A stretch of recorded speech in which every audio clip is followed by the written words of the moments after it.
Why is premarital counseling important, and is there any need to deal with the past, which is history, before marriage?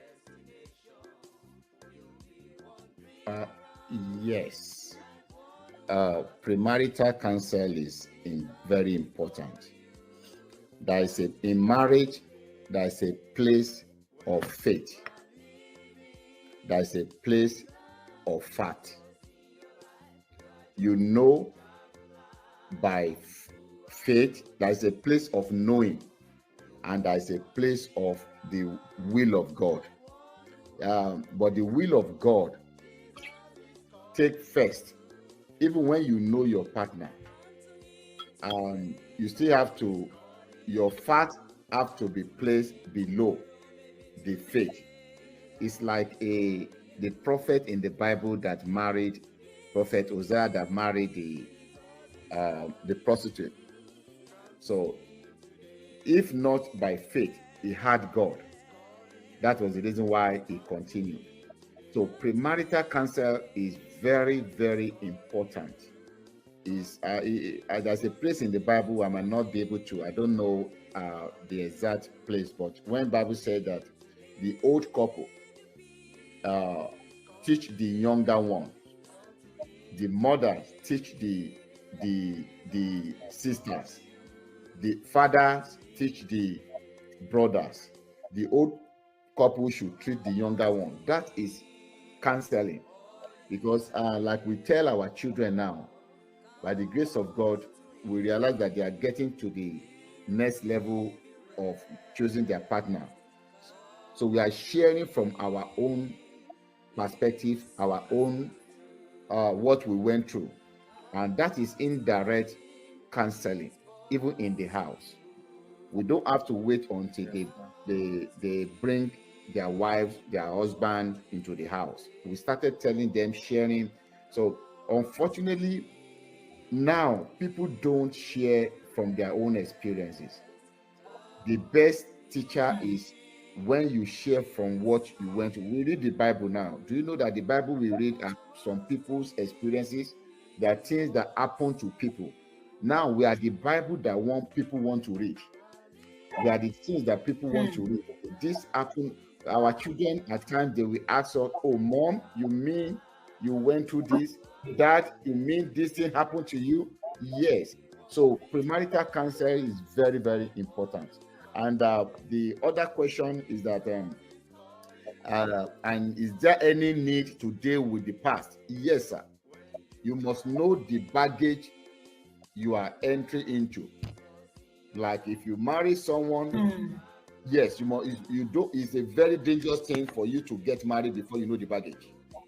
Most of the divorces of today is because there are some unrevealed truth, unrevealed facts that were not open to the other partner before they got married. And that is one of the reasons. That's one of the things that kept our marriages, our marriage here, because by the time my wife married me, or I married my wife, or we married ourselves, that time I don't think I could have married myself, because I told her everything I've done. I told her before I met Christ, before I gave my life to Christ. And do you know that few years after we got married, one of the ladies that I went out with showed up. So it was easier for me to tell my wife, that is the person I told you about. Imagine if she was hearing that for the first time. If she was hearing that for the first time after 5 years of marriage, that would have been questionable.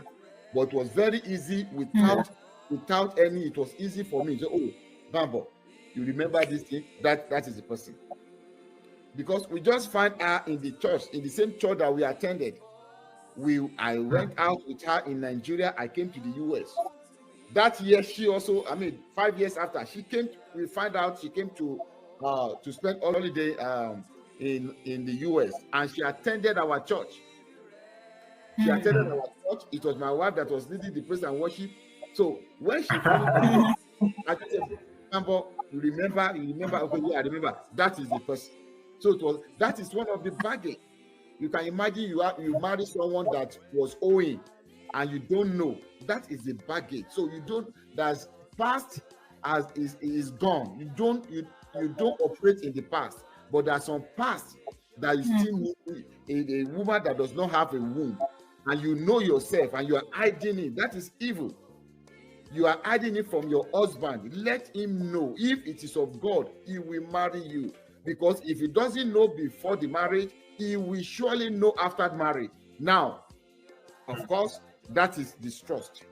So you need to know that past is very important, but it's not what we should hold on. If God said go, then the past of that of Rahab, you know, there are 2 prostitutes in the Bible. One of them was international prostitute that we know. Rahab always invites customer, goes to her in the house.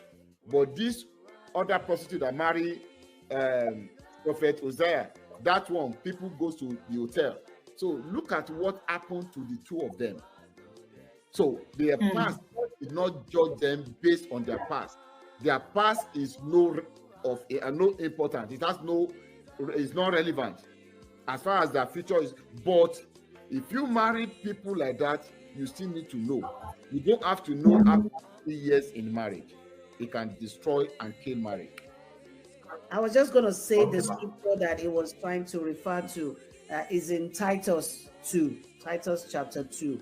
You know, he's talking about counseling, you know, when you learn from the older women, but not just any woman out there, learning from the older men, you know, passing instruction down to the younger men and to the younger women, you know, in the line of God's plan and purpose.